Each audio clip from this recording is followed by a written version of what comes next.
چاره نشي ګوتې به سره مې راکښېني یوه ګوته را مې راکښېناسته هغې زما لور هم پوه شوه او کټونه هم ټول کې مات شو هغه هم په قرضو او په سوالو باندې پټه کړه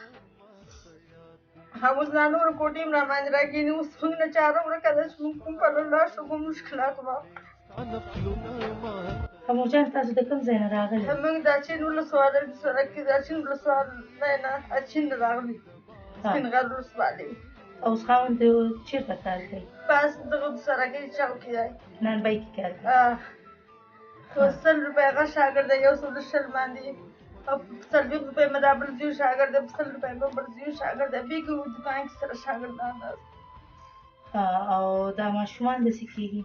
دا د نظامي ماشومان به چې دا مې نسې دي لور کونډه دا بل کړم دا د ساره کړي و باندې و په دې ورشته والي تر مې ماشومان لور د کونډه شوې ده هغه هم تا سره ناست دی دا یې ماشومان دي جلرانې دي یوې زوی دی مور جانې که ته څومره دردېږې په دې باندې چې دغه خپل لور ګورې ټوله شپه همدومره ژاړم چې بچې داسې به کله غټه کوو مور به مسته خفه ناست دی وریانه به ناست دی غلمم دا کله دوړه نه وه سړه وډی وه ما چې خیر دی بچې باقي نشته ټولو خلک نه مې راوړل او خفه کړ نو ماشاءالله دلته خو ماشومان دومره ډېر دي دغه په 300 تاسو څه کوئ بس خدای راته کړي برکت چوله یې کله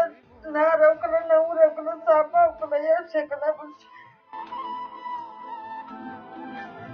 تاسو اوس د شپې لپاره څه لرئ غرمه څه خوړلی دی یا نه همداسې نهاره ناست دی همداسې نهاره ناست وو غرمه هم دومره یې څوک بلو وږه مو خوړه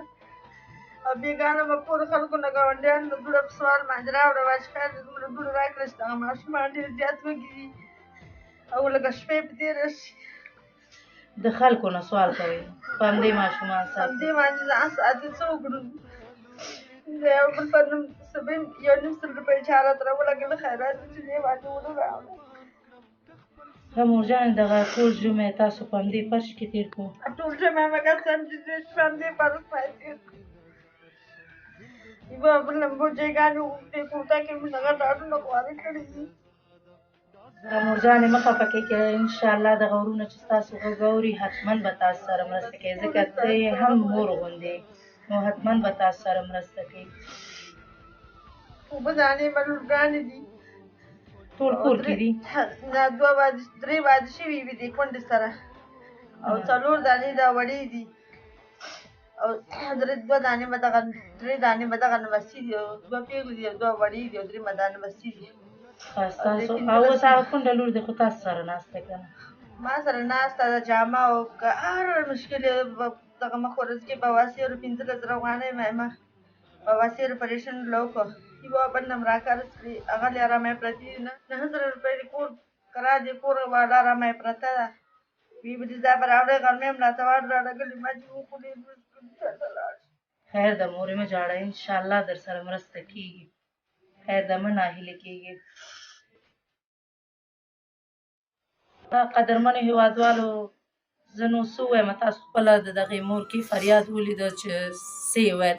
دغه ماشومان چې ګورې دوی هغه دي یتیمانان دي لور یې ورباندې ناستی کونډه ده او نور فامیل یې ماشاءالله غټ دی خو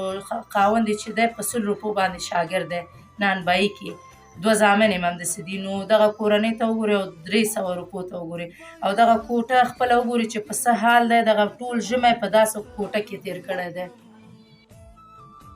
هیله کومه هېوادوالو چې هغه صدقه تاسو وباسئ هغه په دغه غریبانو کېږي